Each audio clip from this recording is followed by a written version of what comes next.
The desert that turned purple after rain, 2011, Namib Desert, Namibia. They say deserts don't change, that a dune today looks the same as it did 1,000 years ago, and that in the Namib, the oldest desert on Earth, time moves like a slow, whispering breath. But on one extraordinary morning in 2011, the desert woke up wearing a color no one had ever seen before. It began with a storm that shouldn't have happened. A warm front rolling in from the Atlantic, too heavy, too wet, too sudden. Locals remember how the rain fell like a curtain, a rare, shimmering downpour that painted the sand darker with each drop. For a few hours, the desert wasn't a desert at all, but a place that seemed to exhale in relief. And then, dawn broke. A small convoy of researchers was the first to see it. They crested a dune, expecting the usual pale gold of the Namib. Instead, they froze, silent, stunned, unable to speak.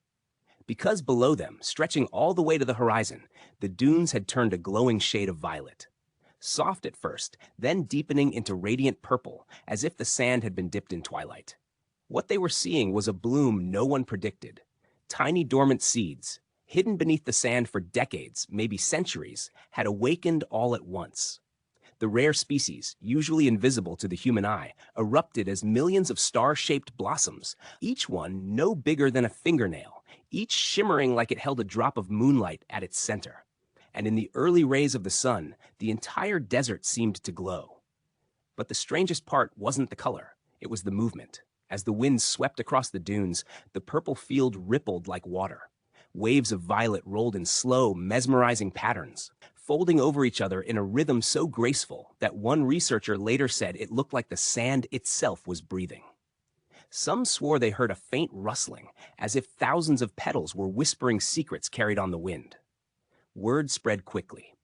Local villagers, wildlife guides, pilots, even skeptical scientists raced to see the miracle before it vanished. And they discovered something even more unusual. Certain animals, springboks, beetles, small desert birds, seemed drawn to the bloom, not for food, but as if guided by instinct to witness it. By sunset, the color began to fade.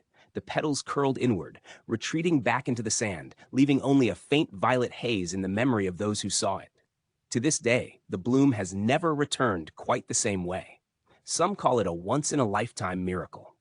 Others say the desert was simply reminding us that even the oldest places on Earth still have surprises hidden beneath their surface. If you enjoyed this story, don't forget to like, share, and subscribe. Your support helps the channel grow.